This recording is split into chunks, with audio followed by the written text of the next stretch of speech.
किसी गांव में एक सेठ रहता था।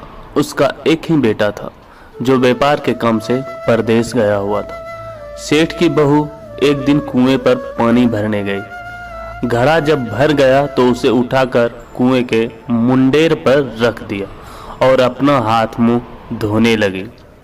तभी कहीं से 4 राहगीर वहां पहुंचे।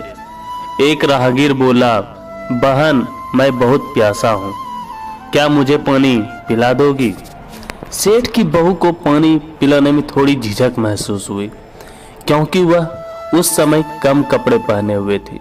उसके पास लोटा या गिलास भी नहीं था जिससे वह पानी पिला देती।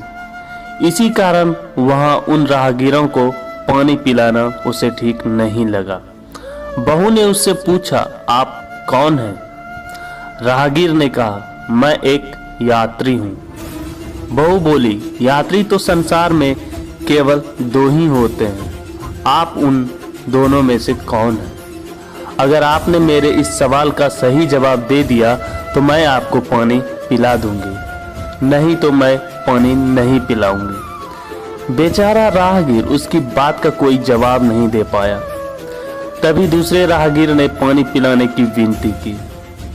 बहू ने दूसरे राहगीर से भी पूछा, अच्छा तो आप बताइए कि आप कौन हैं? दूसरा राहगीर तुरंत बोल उठा, मैं तो एक गरीब आदमी हूं। सेठ की बहू बोली, भैया गरीब तो केवल 2 ही होते हैं, आप उनमें से कौन हैं?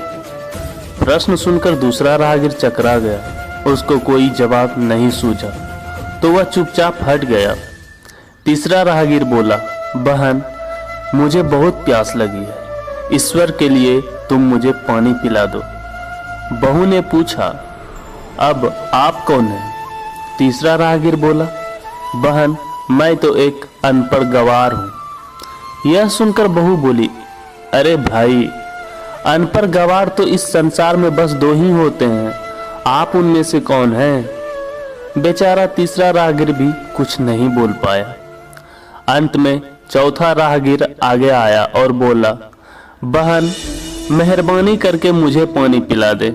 प्यासे को पानी पिलाना तो बड़े पुण्य का काम होता है। सेठ की बहू बड़ी ही चतुर और होशियार थी। उसने चौथे राहगीर से पूछा, आप कौन हैं? वह राहगीर अपनी खीज छुपाते हुए बोला, मैं तो बहन बड़ा ही मूर्ख हूँ। बहू ने कहा, मूर्ख तो संसार में केवल 2 ही होते हैं, आप उनमें से कौन हैं? वह बेचारा भी उसके प्रश्न का उत्तर नहीं दे सका।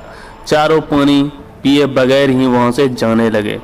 तो बहू बोली, यहाँ से थोड़ी ही दूर पर मेरा घर है, आप लोग कृपया वहीं चलिए, मैं आप लोगों को पानी पिला दूंगी।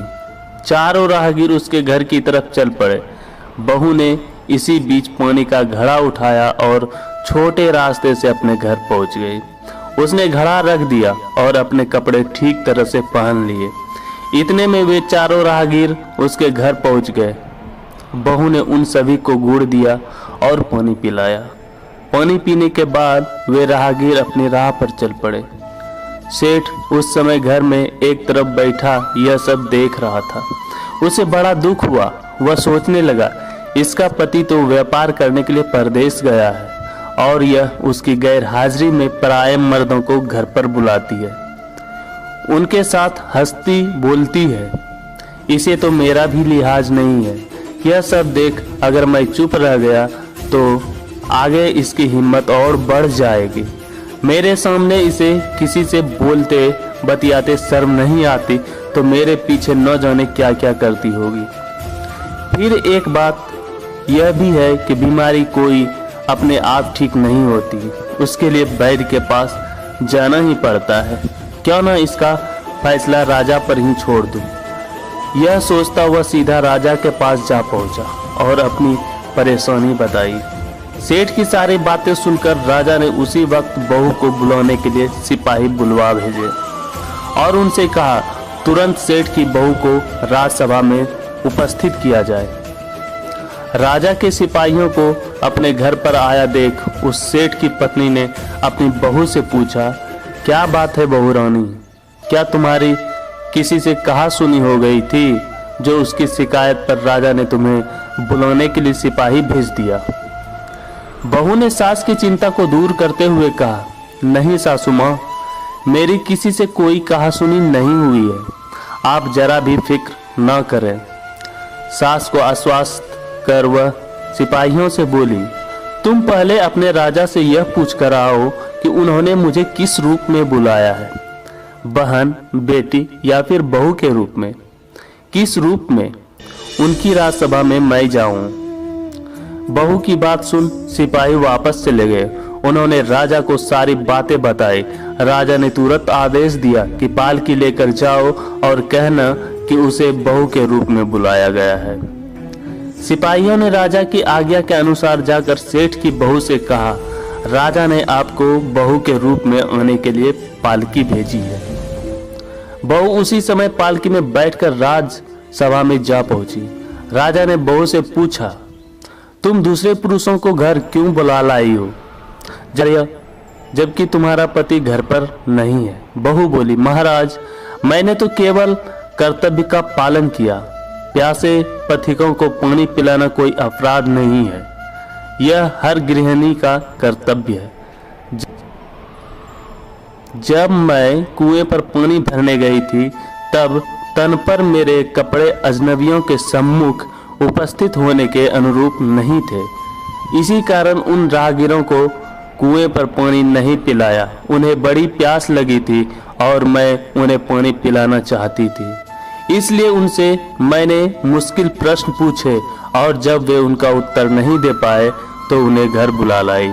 घर पहुंचकर ही उन्हें पानी पिलाना उचित था। राजा को बहू की बात ठीक लगी। राजा को उन प्रश्नों के बारे में जानने की बड़ी उत्सुकता हुई जो बहू ने चारों राहगीर से पूछे थे। राजा ने सेठ की बहू से कहा, भला मैं भी तो सुनूं कि वे कौन से प्रश्न थे जिनका उत्तर वे लोग नहीं दे पाए। बहू ने तब वे सभी प्रश्न दोहरा दिए। बहू के प्रश्न सुन राजा और सभासद चकित रह गए। फिर राजा ने उससे कहा, तुम खुद ही इन प्रश्नों के उत्तर दो, हम अब तुमसे यह जानना चाहते हैं। बहू बोली, महाराज, मेरी दृष्टि में पहले प्रश्न का उत्तर है कि संसार में सिर्फ दो ही यात्री हैं, सूर्य और चंद्रमा। मेरे दूसरे प्रश्न का उत्तर है कि बहू और गाय, इस पृथ्वी पर ऐसे दो प्राणी हैं जो कि गरीब है। अब मैं तीसरे प्रश्न का उत्तर सुनाती हूँ महाराज। हर इंसान के साथ हमेशा अनपढ़ गवारों की तरह जो हमेशा चलते रहते हैं वे हैं भोजन और पानी। चौथे आदमी ने कहा था कि वह मूर्ख है और जब मैंने उनसे पूछा कि मूर्ख तो दो ही होते हैं, तुम उनमें से कौन से मूर्ख हो, तो वह उत्तर नहीं दे पाया। इतना कहकर वह चुप हो गई। राजा ने बड़े आश्चर्य से पूछा, क्या तुम्हारी नजर में इस संसार में सिर्फ दो ही मूर्ख हैं? हाँ महाराज, इस घड़ी इस समय मेरी नजर में सिर्फ दो ही मूर्ख हैं। राजा ने कहा, तुरंत बतलाओ कि वे दो मूर्ख कौन हैं? इस पर बहू बोली, महाराज, मेरी जान बख्श दी जाए तो मैं इसका उत्तर दूं। राजा को बड़ी उत्सुकता थी यह जानने की कि वे दो मूर्ख कौन हैं। सो उसने तुरंत बहू से कह दिया, तुम निसंकोच होकर कहो, हम वचन देते हैं तुम्हें कोई सजा नहीं दी जाएगी। बहू बोली, महाराज, मेरे सामने इस वक्त बस दो ही मूर्ख हैं। फिर अपने ससुर की ओर हाथ जोड़कर कहने लगी, पहले मूर्ख तो मेरे ससुर जी हैं जो पूरी बात जाने बिना ही अपनी बहू की शिकायत राज दरबार में की। अगर इन्हें शक हुआ ही था तो यह पहले मुझसे पूछ लेते, मैं खुद ही इन्हें सारी बातें बता देती। इस तरह घर परिवार की बेइज्जती तो नहीं होती। ससुर को अपनी गलती का एहसास हुआ। उसने बहू से माफी मांगी। बहू चुप रही। राजा ने तब पूछा, और दूसरा मूर्ख कौन है? बहू ने कहा, दूसरा मूर्ख खुद इस राज्य का राजा है, जिसने अपनी बहू की मान मर्यादा का जरा भी ख्याल नहीं किया और सोचे समझे बिना ही बहू को भरी राजसभा में बुलवा लिया। बहू की बात सुनकर राजा पहले तो क्रोध से आग बबूला हो गया, परंतु तभी सारी बातें उसके समझ में आ गई। समझ में आने पर राजा ने बहू को उसकी समझदारी और चतुराई की सराहना करते हुए उसे ढेर सारे पुरस्कार देकर सम्मान सहित विदा किया। तो दोस्तों, आपकी नज़र में मूर्ख कौन है? आप हमें कमेंट बॉक्स में जरूर बताएं। और ऐसी ही अच्छी कहानी सुनने के लिए हमारे channel A to Z story को सब्सक्राइब जरूर करें। धन्यवाद।